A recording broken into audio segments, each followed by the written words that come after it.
Thank you. Thank you very much. Thank you. Good afternoon. Thank you for coming. As you may know, my name is Joshua Cohen. I am the Minister of Propaganda for the rock group Fitehouse.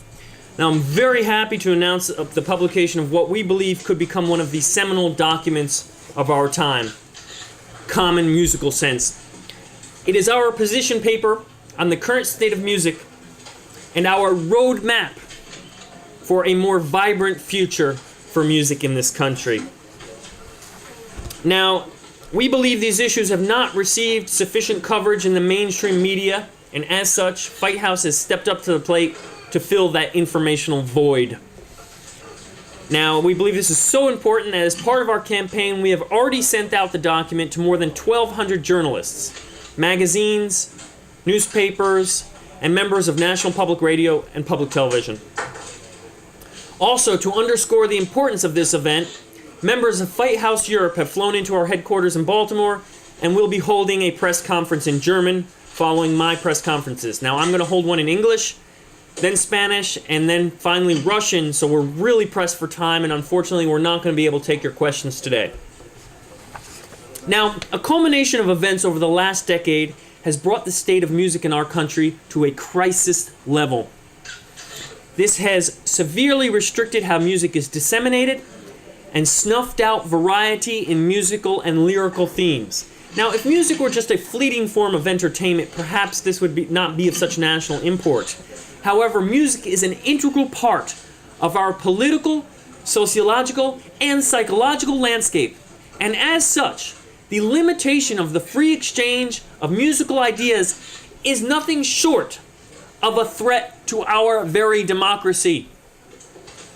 Now, Common Musical Sense is an ambitious document, to be sure. It attempts to tie together all the recent events that we've seen brewing in the music industry. When we start with the record company mergers of the 1980s and 1990s, we follow the media consolidation that has resulted from the 1996 Telecommunications Act. We analyze what's been going on with the recent file-sharing suits undertaken by the record industry against students. We look at Clear Channel's recent announcement that it will be breaking its ties with independent music promoters. And finally, we analyze the FCC's upcoming ruling on further deregulation. Now, all of this is done within the context of the technological changes that have occurred in recording, production, and distribution. Now, Common Musical Sense aims to review the true place that music holds in our society. It explains the events leading up to our current crisis, and it provides an action plan for the citizen who wishes to see music return to its rightful place in our cultural and democratic heritage. Now, the big five that control 90% of record sales and recording sales throughout the world have tried to take over this debate. They want to frame this debate as one of simple copyright infringement. They claim that by file sharing, people are stealing from the artists and thus de-incentivizing the production of music. Come on. Stealing from the artists? The record companies have been stealing from artists for years now. Why the sudden interest? This is the most disingenuous thing I've ever heard of. Please, if the record companies really wanted to improve the lot of artists, they would totally reformulate their record contracts with those artists. I mean, what's going on here is they're trying to hijack this argument and this debate.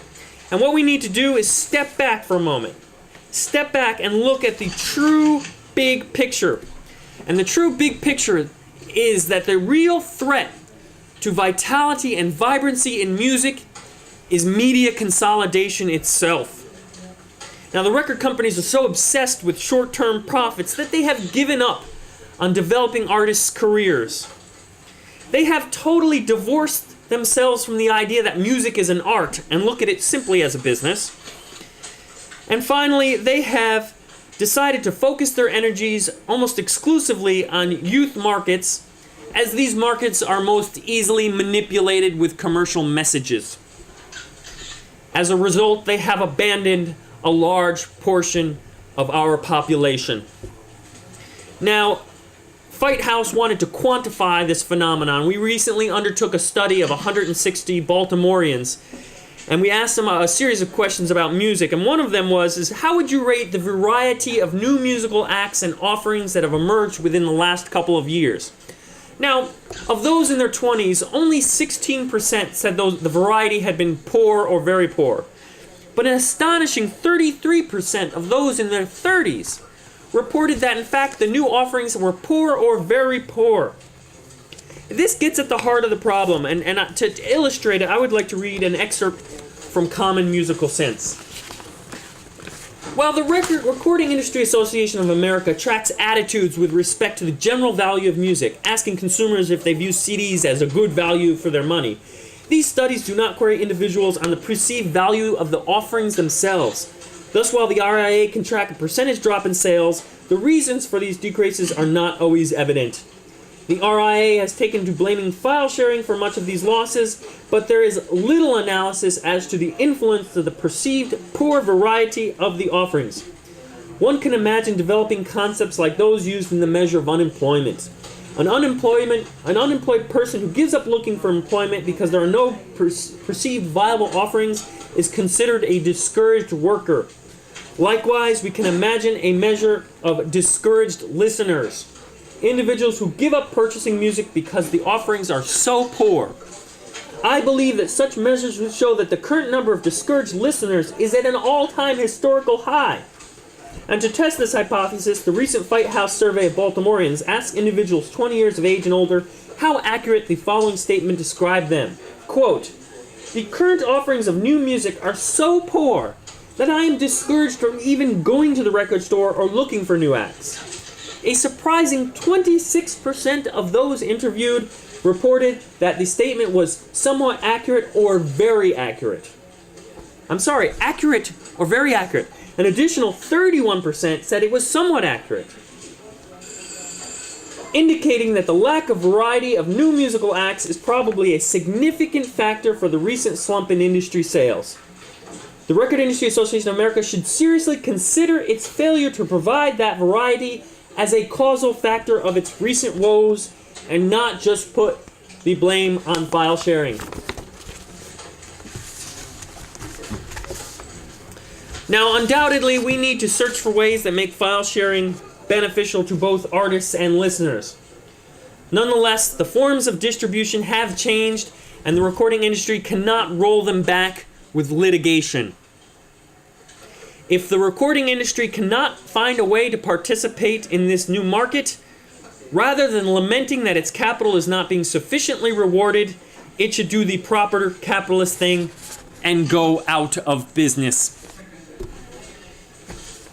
Now, finally, I really can't get into the full scope of this document. I encourage you to come to our website and read it, but I do want to make emphasis on one point, and that is that we applaud the actions of other organizations such as ourselves, other organizations like the Future of Music and the Recording Artists Coalition, for their recent petitioning of the FCC Chairman Michael Powell. As you may know, the FCC is considering further deregulation in early June, and they will be deliberating behind closed doors. Now, the groups I mentioned have petitioned the FCC to open this up to a public hearing and public debate.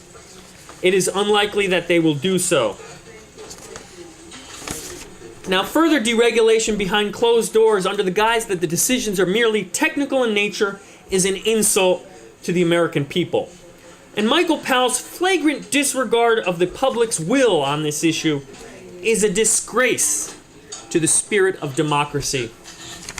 Again, I encourage you to come to our website, to read Common Musical Sense, to inform yourself on the issues, and to follow the action plan contained here within, and to join us to become one of the revolutionaries that will bring the dissemination of music into a new democratic era. Thank you very much. Thank you for coming.